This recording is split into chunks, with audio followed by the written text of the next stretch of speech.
Welcome to Refined Resilience. I'm your host, Carrie Hill, and on this podcast, we highlight the small moments that shape our journey toward greatness and remind us that resilience isn't linear. Each episode features stories of perseverance and the little victories that often go unnoticed, illustrating that resilience is about finding strength in everyday life. Well, hello, everyone. I am so excited, as I always am, to bring to you a fantastic guest on this episode. I have Jill Shulman, who is a former U.S. Marine Corps officer, leadership development expert, and founder of Breakthrough Leadership Group.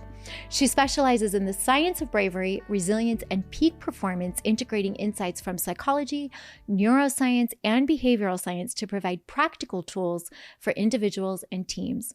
Her upcoming book, The Science of Bravery, offers evidence-based strategies for cultivating a courageous mindset and overcoming fear. Believing that bravery is essential for a fulfilling life, she encourages people to embrace challenges and step outside of their comfort zones. With the motto, courage over regret, she empowers others to pursue their true desires and confront their fears head on. She has spoken on countless stages and has an impressive list of clients. Outside of her professional pursuits, Jill enjoys hiking in Southern California, sharing laughter with her husband and 2 daughters, and immersing herself in Stoic philosophy and research. And I should say, I love hiking in Utah as Everywhere. well. You just like hiking. That's right. I do. Jill, thank you so much for being here. You are in Utah, and it's a lucky treat for me that we get to sit here for this short hour of time and spend time together outside of your normal habitat. So thanks for being here. Thanks for having me. I appreciate it. Are you having a good time? I'm already having, we had such a great conversation before we got started, so I can't wait to dig into it more. I'm already having so much fun. Good. I'm so glad. Well, I am really excited to talk about the connection between bravery and resilience. And so there's so much to what you're offering people. And, you mentioned we were talking off camera before, and there's all kinds of light bulbs that are just going off in my head about your work. And so I want to give people an opportunity to really get a preview of your work and your book. And so we're just gonna start for the reason that you wrote this book, The Science of Bravery. So the primary reason I decided to write this book is I feel like there is a gap in teaching people practical strategies on how they can be brave or how they can overcome fears that are holding them back from getting what they really want. There's a lot of different speakers or people out there that share their stories of like, look at what I've done, just be brave and do it. But that isn't enough. When we look at the research, someone can be inspired by a story and it could maybe inspire them to take a step, but a lot of people might leave someone's keynote going, wow, I feel so inspired, but then they go back to their life and then fear holds them back. So I wanted to be able to provide people with a roadmap of how to build bravery. And then the other thing that comes to mind is I believe that there is a incorrect assumption that in order for people to have their best life, the highest levels of happiness and well-being, that comfort is the path to happiness and well-being. And I feel, especially with our younger generations, that there might be this assumption that to have a great life, to be really happy, I just want all adversity to go away. I want to be very zen. I want like self-care days every day. Right. And it's just not true when we look at the evidence. Someone that has studied positive psychology, which is a study of happiness and well-being, I can tell you and your audience with scientific certainty that if you want the happiest life, if you want to have the highest levels of life satisfaction, you need to get uncomfortable. So you need to step out of your comfort zone and face your fears to accomplish hard things that are really meaningful to you. So kind of a combination of these two things is I just want the world, and I think the world's we're getting a little too soft. And I think there's a lot of media out there talking about just self-care and be too easy on yourself. And the pendulum can swing a little bit too far in that direction. Yeah. So I want people to know, what does the science tell us, which is stepping outside of your comfort zone and doing challenging things that are really meaningful to you Right. is the key to unlocking the highest levels of happiness. I and love that. well-being. For you, Jill, and I'm assuming that there was some experience in your life that really put you into the space of being interested in studying bravery. And so was there something personal that kind of launched you into this space? Well, I did start my career as a Marine. So people think, did you just... Which, by the way, thank you for your service. Thank you I for grew up in the saying. Army. And so I really value, I really value the service. So I appreciate you. Thank you. Thank you. Well, you know, so choosing my first career as a United States Marine, was I just born brave? And I'll say that, you know, I've always been ambitious, but, you know, bravery is really defined. First, let's talk about what is bravery. Bravery is defined, and I will quote Marty Seligman and Chris Peterson. They've got a definition that I really like, both psychologists.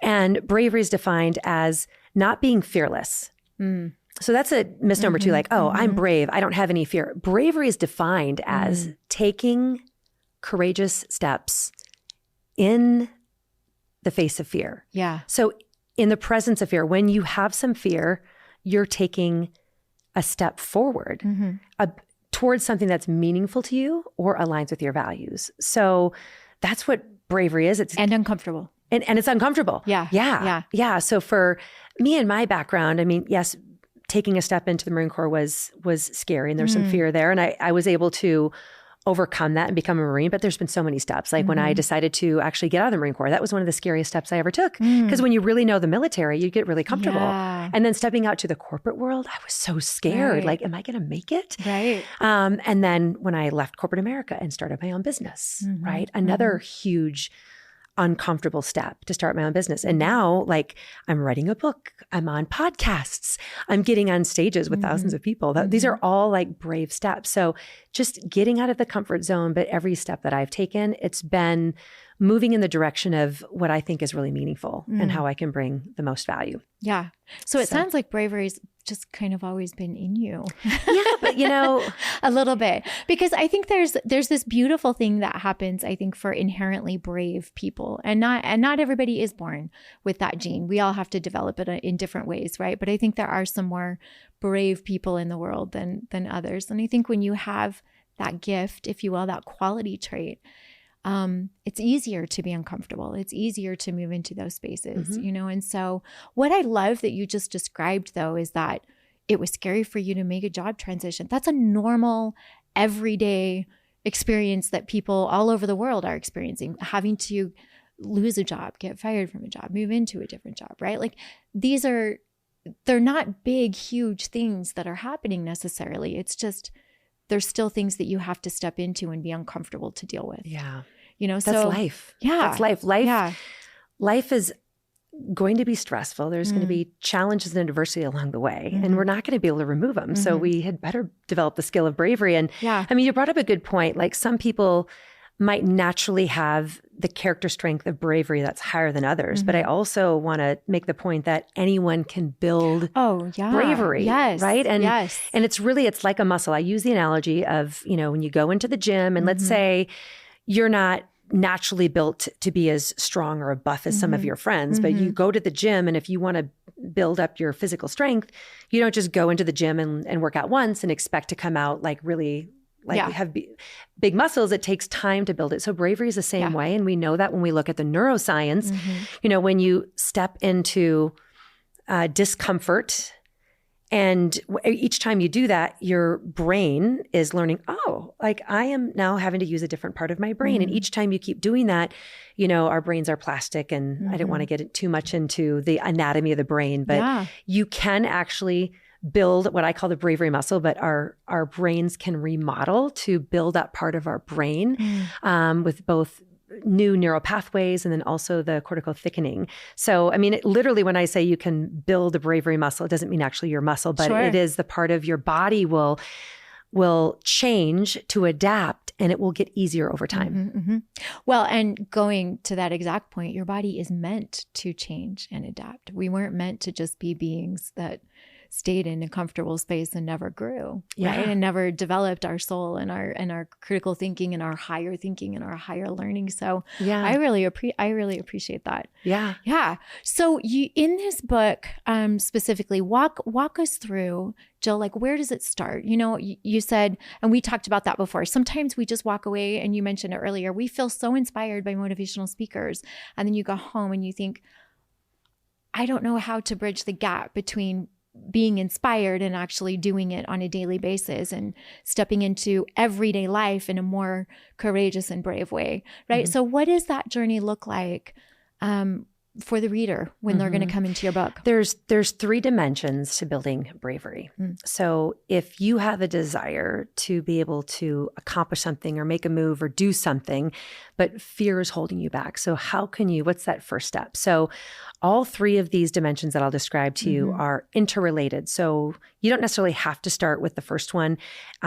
If you start with any of them, it has an impact on the others. But I always start with mindset first. No surprise, right? So I call it a brave mindset, but that's an umbrella terminology to really change the way you think first, your mindset. Because if you don't believe that it's possible that you can do something, then you're probably right. But if you believe it's possible, so we spend a lot of time helping people develop the mindset. So these are positive psychology interventions or techniques that have been demonstrated in empirical trials that actually can help change the mindset, which is the first step. And so, I'll just kind of list off the ones that I go over in my book, and I can nerd out a little bit here, but the first one is, nerd out. Girl. Yeah, nerd just out, do just it. nerd out. Cause I'm just a nerd. So let me just be me. So the first one is really getting into growth mindset, which comes from Carol Dweck from Stanford, where, her research talks about the difference between a fixed mindset and a growth mindset. Fixed mindset is when someone says, I'm just not brave. If you believe that, like, I'm just not good at math, or I'm just not a runner, I could never run. Those are statements that say that this is just the way I'm born and it's nothing that I can change. So a growth mindset is believing that it's possible to achieve those things. I could be great at math. I could be a good runner. I could achieve this goal. I'm not there yet. So growth mindset is really well known, especially in education, with the power of yet. So I teach that little technique. I love that. Yeah. You're not confident speaking in front of 100 people yet. Do you know that is I am personally actively trying to engage that word more in my life. And there is real power in that word. There's so much power. It's awesome. I feel like I do find myself being more confident using that word. Yeah. So it's hopeful. Yeah. And when you say the word yet, you're like, whoa, that means that it's not going to be easy. It's going to be hard. But if I put some work and effort into it, I can get there. So it just opens up the door of possibilities. Just a little bit. Yeah. And the other things under brave mindset are also the stress is enhancing mindset. So there's a lot of research by Kelly McGonigal, Aaliyah Crum, and other researchers on if you view stress and adversity and challenges as negative things, then they will have a negative impact on your life. But if you view stress and challenges as things that make you stronger, you're going to have a more positive stress response, not only psychologically, but physiologically. So that's the changing the mindset on challenges are those moments that allow us to step up and become stronger. Jill, can you speak to the word fear? What is fear? Like, we hear this word all the time, right? But I'd love to hear your opinion or your science. What is fear?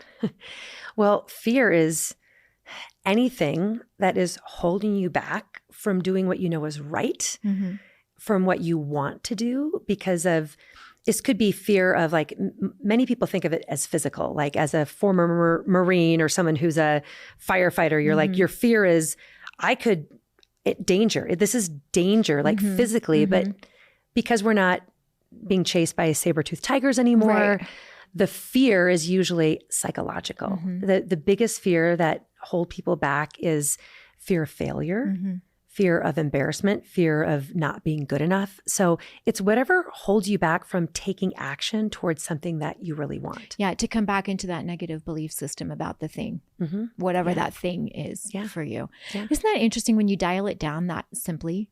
Like, it's literally just what you believe. It's what you believe. It's what you believe. And you're right. It's in the, you're talking about it's mindset. Right. So it is, it's in your head, and everyone has fears, right? Everyone has fears. So, but are we going to allow the fears to control our actions, or are we going to decide that it's uncomfortable, but I'm going to do it anyway. And we'll take that action, right? Yeah. And the other two things under Brave Mindset, and then we'll just kind of move on from there. So growth mindset, stress is enhancing mindset.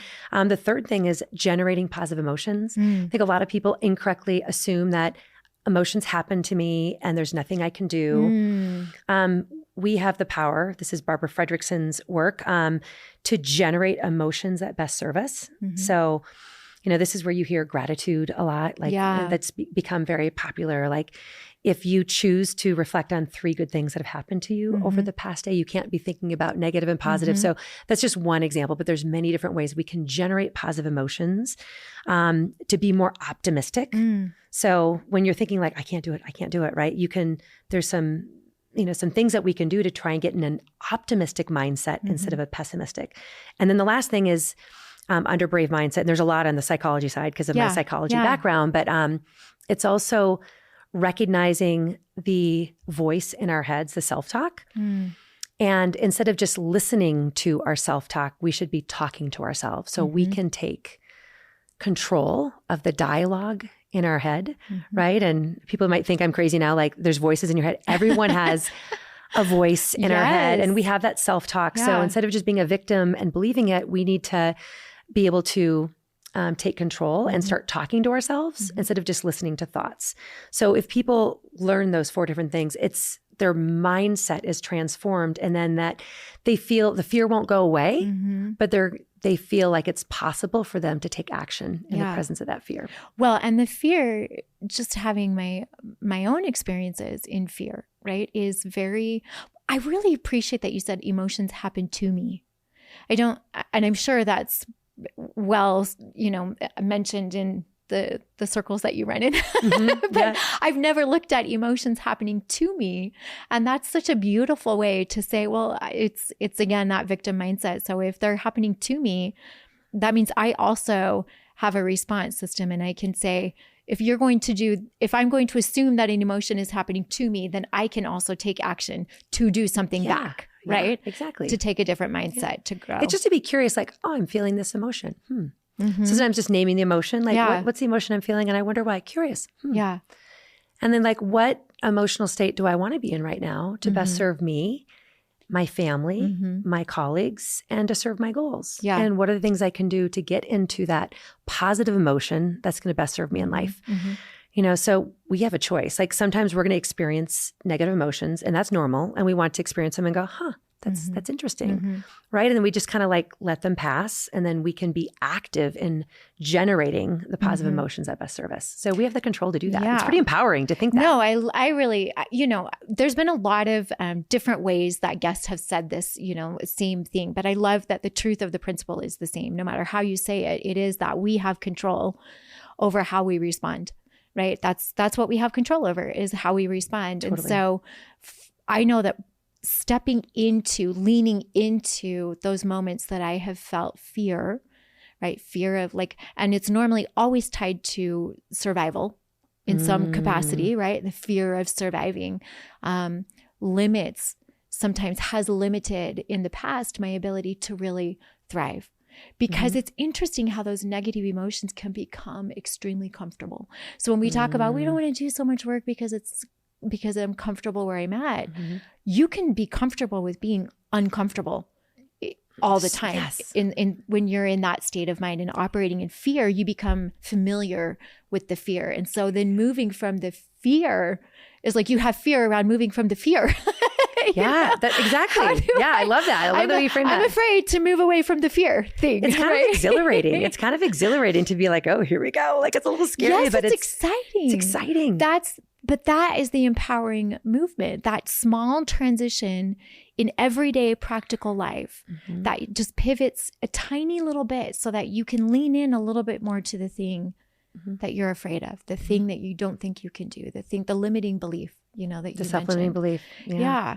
So, what do you think, in your opinion, Jill, is the most practical, or I will say the most impactful of those 4 steps for people that you listed? I always just start with growth mindset first, Okay. the power of yet. And then I just kind of layered on from there, because when we get into like developing positive emotions and optimism and then changing the dialogue in our head, that takes a little bit more work. So I start with just the power of yet. It just opens the door of possibility. It makes someone admit that yet means that I can do it in the future. So that's a starting point. And then so this is just like one of 3 dimensions. One is believing, and I love that you said just practical, because that is where there's so much science out there. And sometimes it gets too complex that I'm just confused. So I'm trying to take all the complexity of everything that's in psychology, positive psychology, and distill it down into like simple things to do. And that's what's in the book, of just like simple, like just take whatever that self-limiting belief you have is, I'm not good at that, or I can't do that. Yet, just add yet. Yeah. And that just opens the door of possibility to take the first step, which is brave action is the second dimension. And then brave relationships is the third. And the 3 of those things together, if you do the 3 of those things. Let's talk about those 3 things. I love that. So the first one was the power of yet, and related was? Oh, well, like brave mindset includes all 4 of the strategies, but the power of yet is just one of them. So one is just changing our mindset. Got it. But then have you ever talked with someone who they talk about their aspirations, they have vision boards, they have their dreams and their goals, but they never take a step forward. Execute. Yeah. So I want people to believe they can, but I don't want them to be stuck in dreamer state. We need them to take tangible actions. So the second dimension is called brave actions. And this gets into practical things, which is you're going to set tangible goals that are challenging, right? And also meaningful. So the most important thing is when you believe that it's possible, then we got to actually write down like, what is a goal that you can accomplish in the next 6 to 9 months that is something that's measurable, something that is challenging, that really makes you uncomfortable, but it's possible, right? And then it has to be very meaningful. Angela Duckworth, who wrote the book Grit, if you've heard of that one, she says that if the only way that you can have the grit, the long-term passion and perseverance to achieve a goal is it needs to be meaningful. So as long as it's intrinsically motivating, something really meaningful to you, and it's challenging, like we got to set that goal, but there's more to it than that. Like, so once you set the goal, then you need the implementation intentions, which is a academic term to be like, to lay out the steps. Like, what are the things that I need to do tomorrow, this next week? So I feel like sometimes when we talk about developing bravery, setting the goals kind of like the inspiration, it's going to be really exciting, but now we need the perspiration, like we need to get to work. So what are all the steps that we need to take to make progress toward it? Some of it's going to be really fun. Some of it's going to be hard. And then this is from positive psychology. This is going to surprise you, coming from someone who's studies positive psychology. The next step is to anticipate the adversity. Anticipate the obstacles that will get in your way. Yeah. So this is someone who studies positive psychology, and people go, what? Isn't it supposed to be all just optimism and everything's going to be okay? But based on the science, Gabrielle Oettingen, her research says that if you anticipate the adversity or the obstacles that will get in the way of you following that plan, you're much more likely to overcome that adversity, because psychologically you're already ready. You're like, I knew there was going to be some adversity along the way.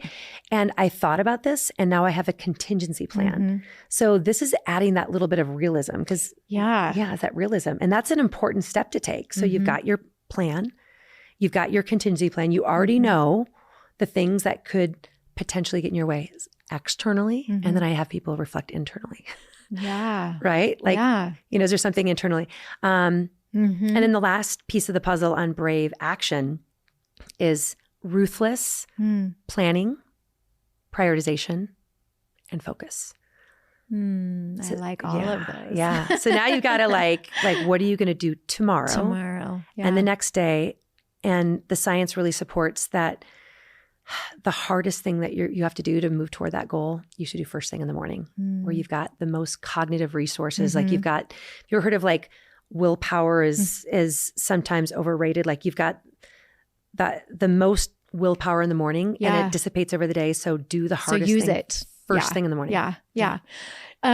Two things that I picked up from what you were just mentioning. Number one is I really love the focus on being intimately connected to your goal. So it really, your goal has to be, at least how I'm taking that statement is, my goal needs to be intimately aligned with who I am at my core. Yes. So this is a beautiful exercise in not just developing courage or bravery, but also reconnecting with yourself to discover actually where do I actually need to be more brave, right? Fear aside up here, right? Where in my core, in my being, do I actually need to make a change? And I really love the practice of that, right? Because it's a very intentional way to curate courage and bravery. And I think to your earlier point, sometimes, oh, just be brave, just be courageous, just do the thing, you know? And I love that you're coming back and saying, yeah, do the thing.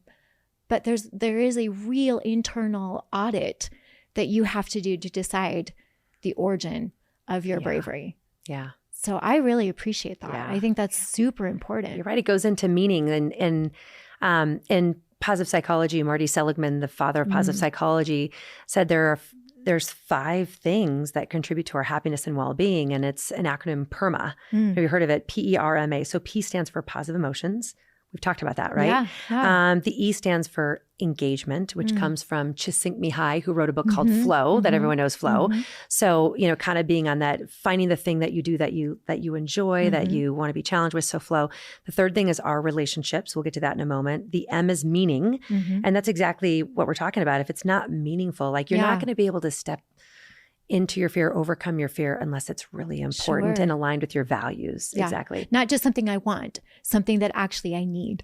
Yeah. Something I need to be more courageous and brave, and that's going to actually elevate from the inside out. Yeah. I really appreciate that. Okay. Take me through the practice, I guess, of these things. Now we've been through this audit. We're putting actionable steps in place for something that we're going to do the next day. How do we stay motivated on our path to being brave?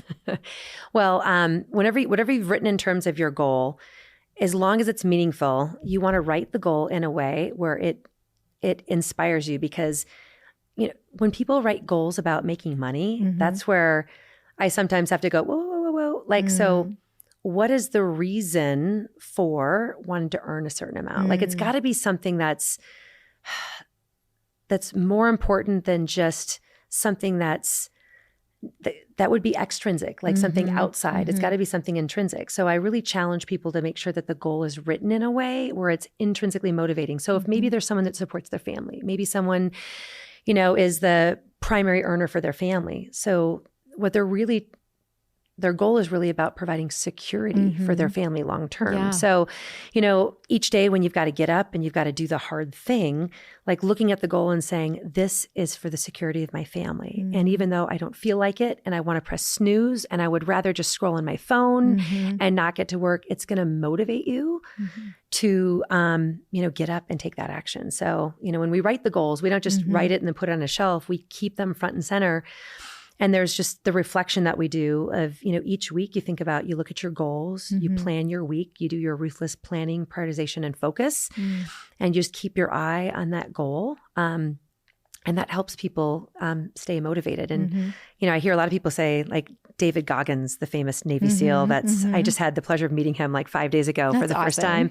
But, you know, he goes, motivation is overrated. Like, you know, when you wake up, or Mel Robbins, we were talking about Mel Robbins, we're a big fan, you know, I love how she's just like such an open book. And she just says it. She just says it. Yeah. The alarm went off this morning and to get up to work out, and I did not want to do it. I was not motivated, but I got up and did it. And Ethan Kross, who wrote a book called Chatter, he's got this great technique, and I use this all the time. So when I wake up and I don't feel motivated, he says, do mental time travel and ask your future self, maybe your future self at the end of the day, and say, future self, what do you want me to do right now?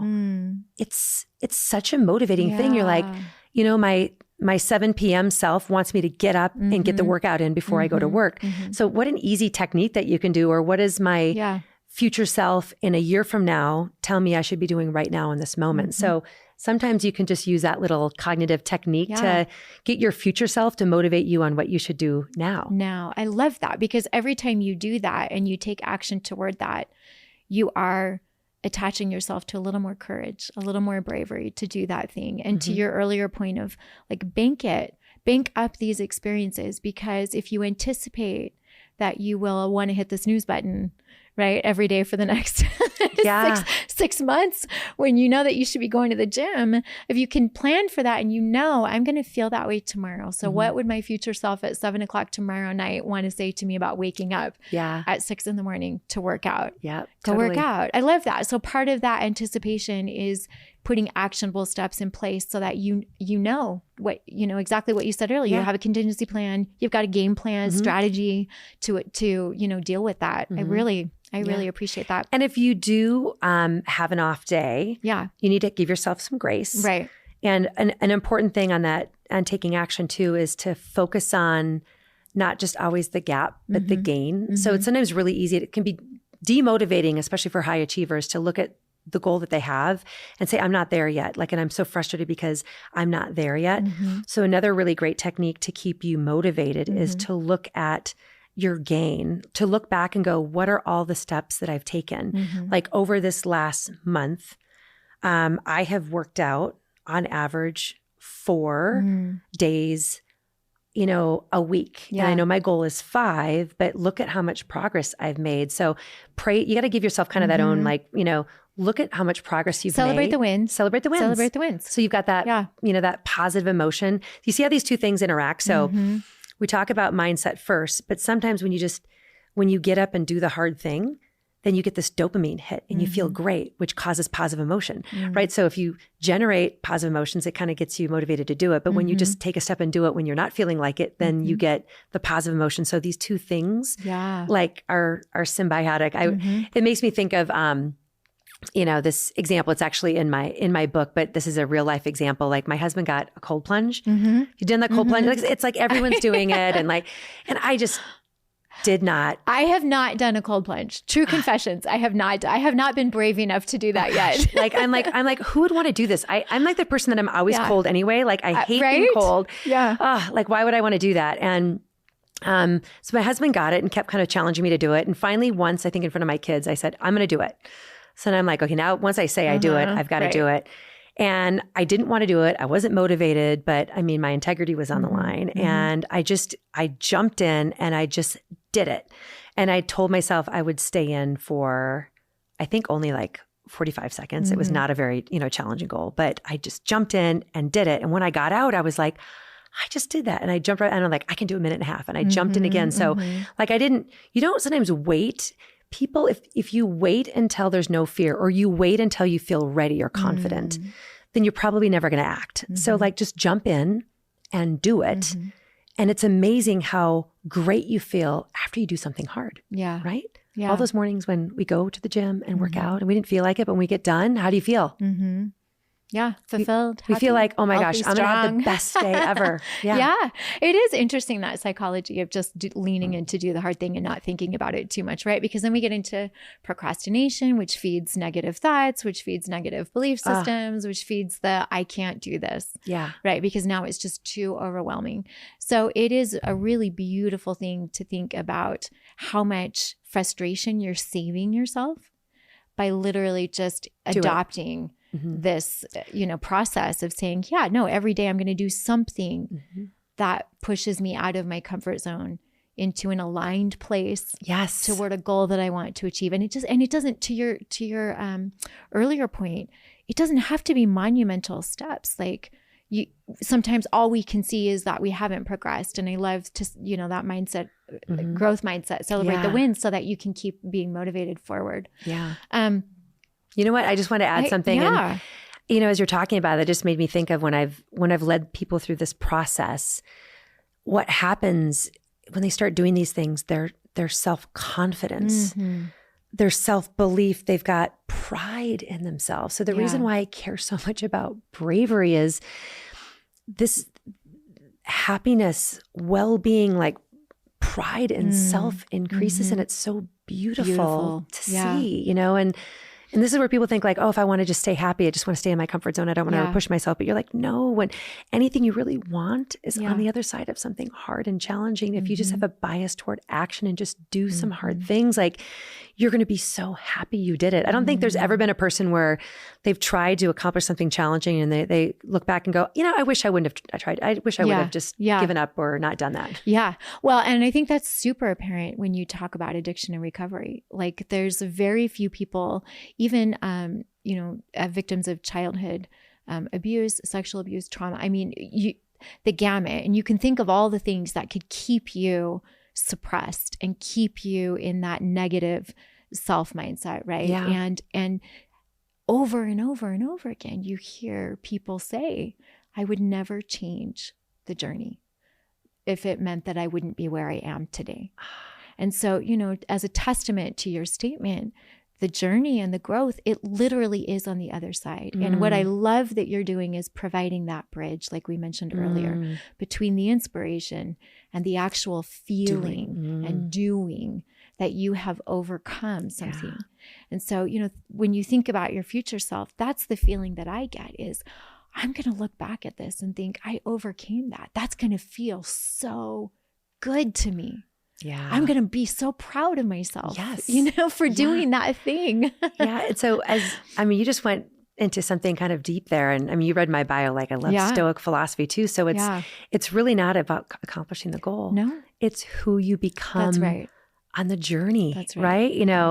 And when you choose to take that brave action, you transform yourself. So it's really not about the goal. It's about how you transform. And that's what leads to, that higher level of, life satisfaction, and this helps people avoid a life of regret. So many people are like, oh, I wish I would have taken that opportunity for that job. I wish I would have taken that trip. I wish I would have maybe introduced myself to that, to that person. And so many people, when they're on their deathbeds, that's what they say. I wish I would have. I wish I would have. I knew in my heart I should have. Right. But I didn't. Yeah.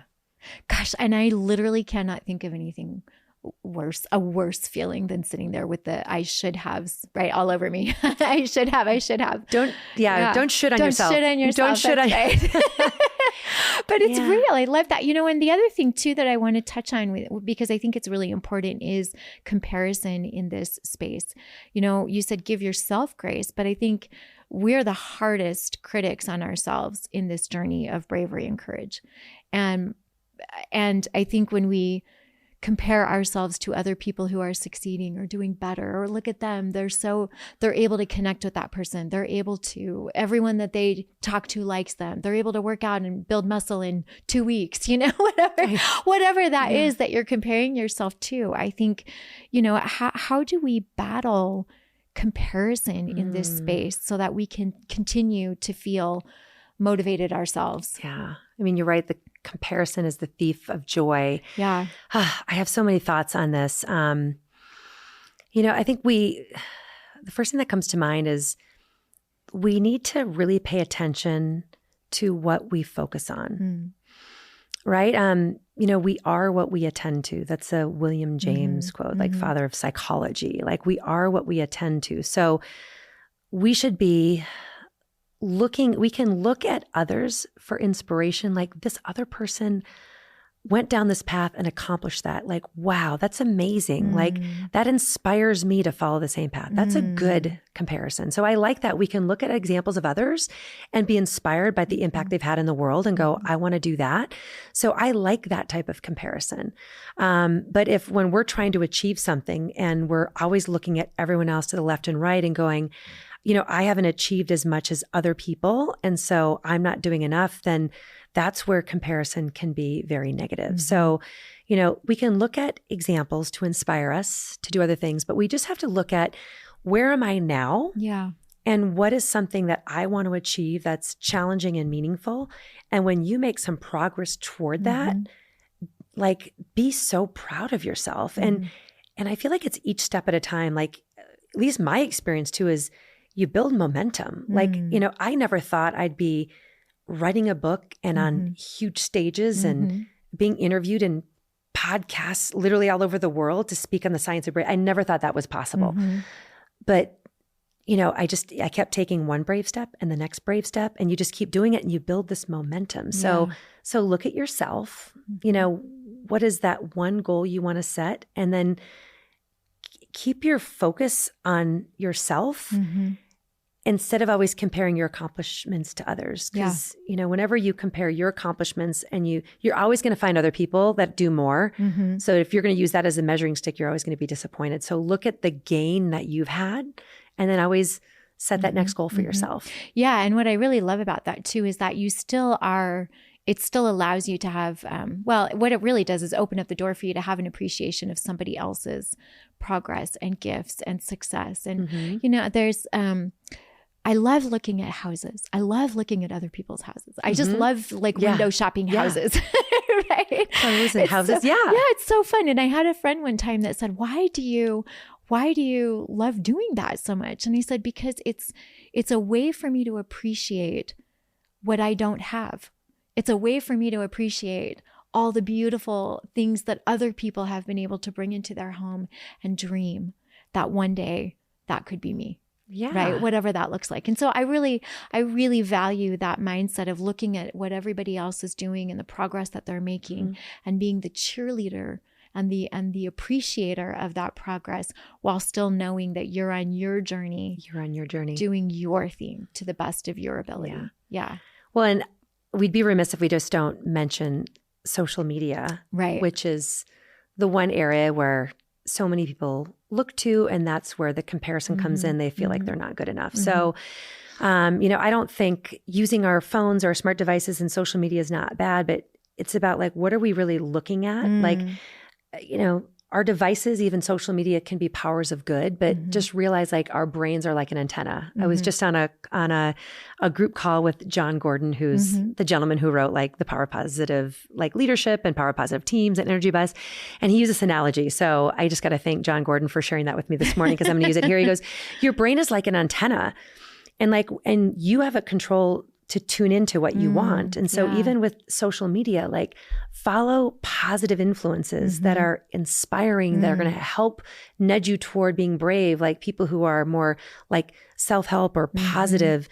And if you're just following things that are more unhealthy comparison. So, as we use all the smart devices, in general, maybe limit the amount of time, but make sure that we're just bathing ourselves in all the positive influences to help us be braver and be our best selves, not the negative stuff. So this brings up a really good point on social media, because I think we look at people who are unafraid to go against the grain and they put a message out, right? And it could be controversial, or it could be, something that's upsetting to somebody else, right?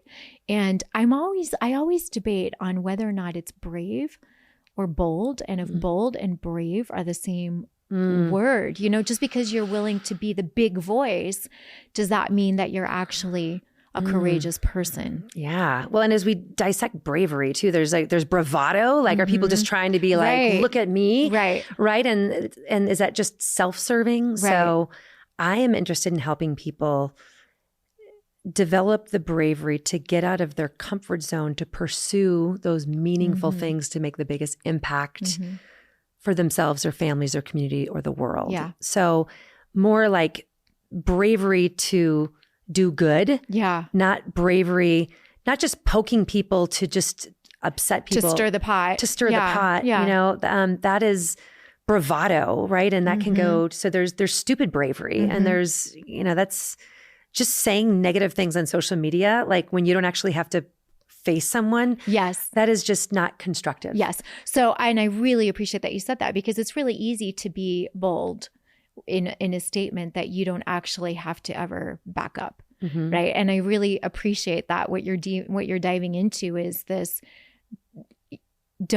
bravery requires you to take action. It requires you to go through the hero's journey, right? It requires you to do the hard work and really push yourself in a place where you have to internalize and do that audit and come back to connection and self and move forward in an authentic way, not just in like a bravado, capacity. And I think a lot of our social media users, our younger generations of social media users are very good at bravado. Yeah. Just say something that, in fact, if I want the most reactions and the most likes, then I got to just say something that's like totally out there. Right. And it's not really to accomplish anything good. It's just to get reactions. Yes. Yeah. And I think when you're actually in the spirit of bravery, for me anyway, and probably for you, I would assume, it's much quieter. It's a very quiet journey. Right? It's a very internal, quiet journey. I'm being brave in my growth. I'm being brave in my path. I'm being brave, which will consequently, if you do it right, open up doors for you that you didn't know were there before. Yes, absolutely. And you inch your way there, right? Rather than just putting out this massive statement that says, I am a brave person. Look at me. I said this thing, right? That's definitely not the bravery that I'm talking about in teaching. So I'm so glad you called that out. And even like when we look at other people's like opinions as well, and this kind of goes in the third dimension of bravery, is called brave relationships. Like, I think it's really good to care what other people, what their thoughts are and their advice and their help, but we should really be careful of whose opinion we're seeking, right? There's always going to be people that don't like you, don't approve of you, might say negative things, but what I care about doing is who are people that I respect, right? That I trust, that have knowledge and expertise in the area that I am. And then I care about their opinion. Yeah.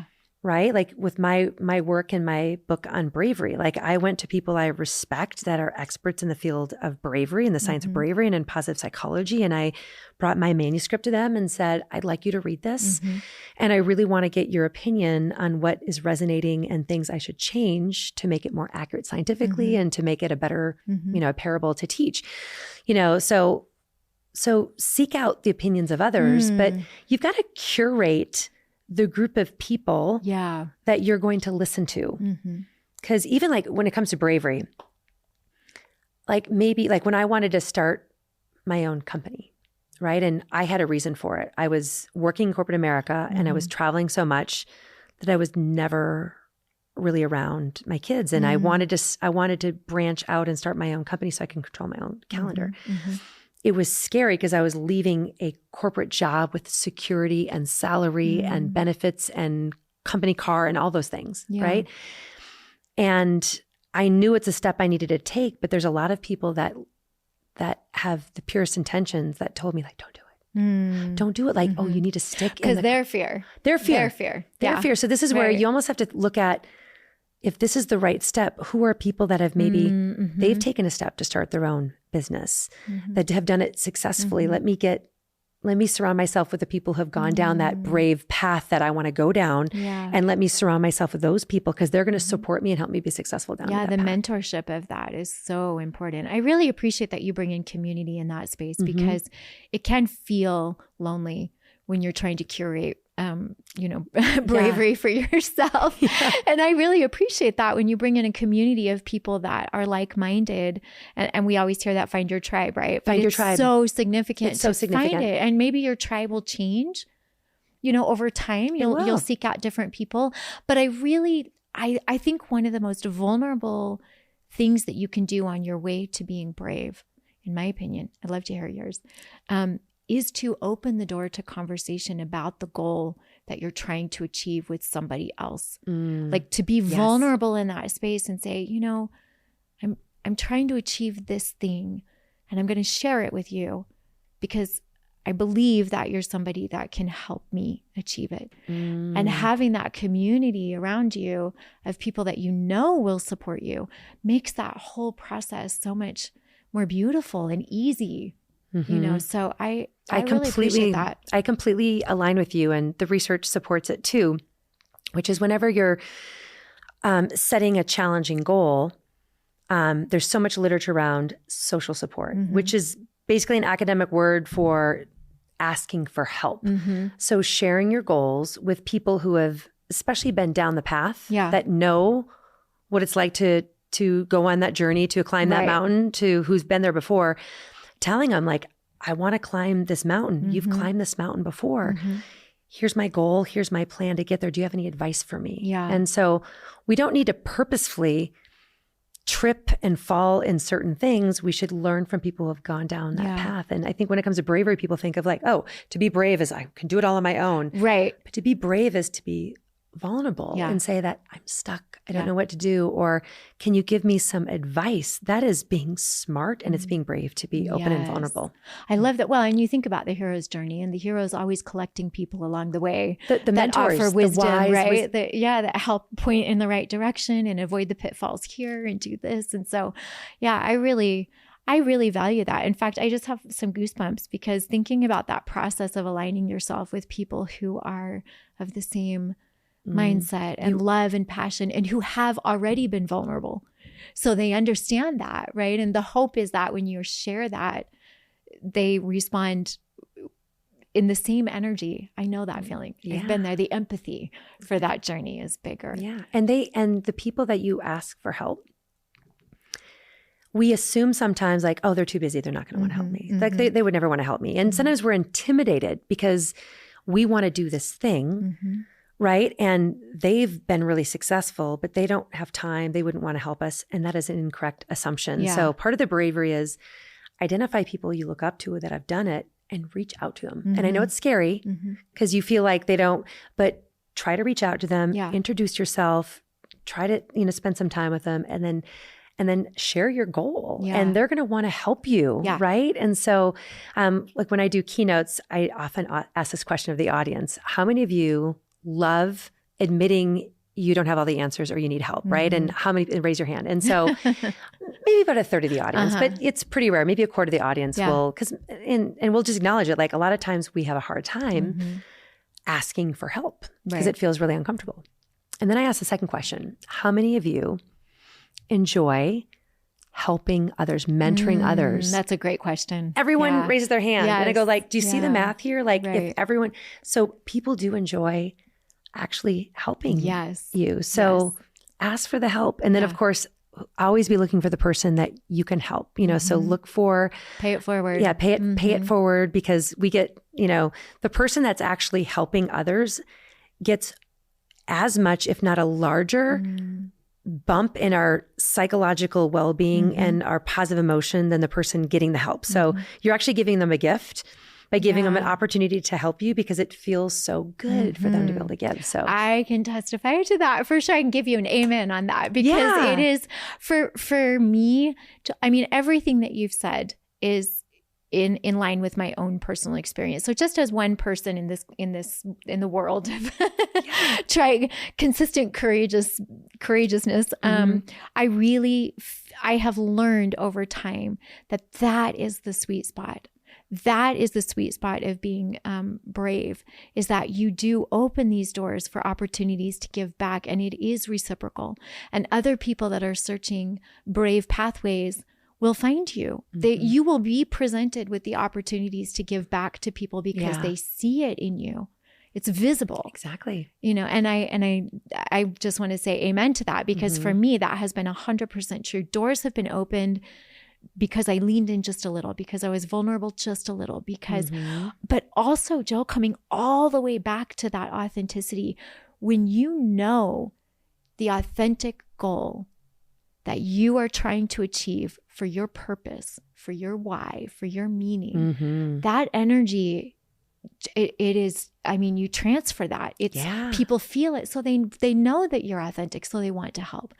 The motivation for the ask is everything. Yeah. Right. Yeah. If it's just true. Yeah. Yeah. And it's funny because you were just saying like, you just know this to be true. So as I've done all the research in psychology, like I got to tell you, like nothing I share is really rocket science, because the same thing, here's what I discovered. So I go back to school, I get my master's in positive psychology at UPenn. And then I did my capstone in this area, these 3 different dimensions. And then it was after that I started reading like Stoic philosophy.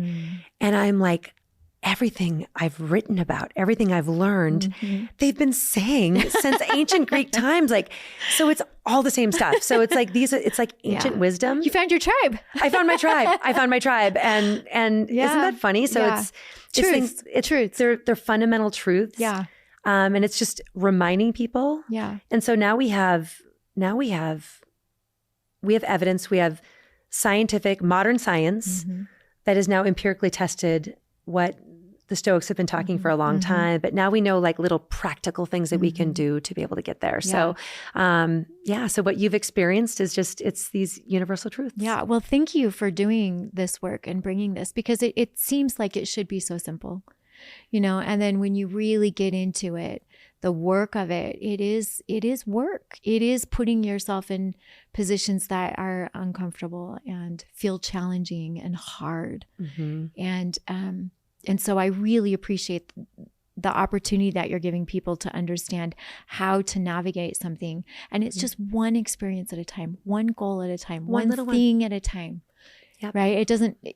We don't need to get overwhelmed with the vision board. Just focus on the one thing on the vision board, right? What is the one thing? What is the one thing? What's the one thing? And then if you do all three, if you believe that it's possible, you take the brave action, you do all that planning, and then you have people, surround yourself with a community to do it. Like, it's the combination of those three things, that will allow you to be able to achieve it. And then you're going to think of like, now what's the next goal that I want? Because then you're going to be craving, ooh, I want to do something more and better. And it's just, you just gain that momentum, and it helps people escape the comfort trap. Because I do feel like it's a trap. In fact, Marcus Aurelius said something similar to like, comfort is the worst addiction. Because if you're always seeking comfort, right, then you're less able to do hard things. And then it just is this vicious cycle and makes you weaker and weaker. And then when the hard things come, you're completely unprepared for them. Completely. Yeah. I think, the best is baptism by fire, right? Like jump in, feel the heat. Like, let's go. Yeah, exactly. So what would you tell people about the link between bravery and resilience? Great question. Well, to be resilient, you have to be brave. But what I'm really focused on teaching people is, if you want to be resilient, then learn how to develop a practice of bravery, or being brave, everyday little bravery. And that will make you more ready for the challenges that you may not expect in life.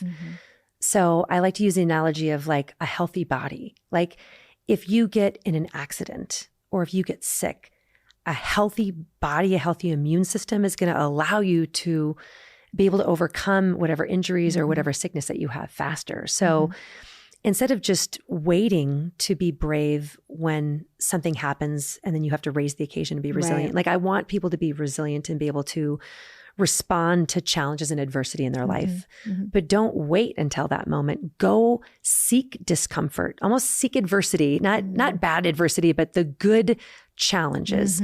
So it's just like that, work out your body, your immune system, be the healthiest so that you're ready for the things in life that physically might challenge your body. Same thing psychologically, like lean into discomfort, challenge yourself with things that matter.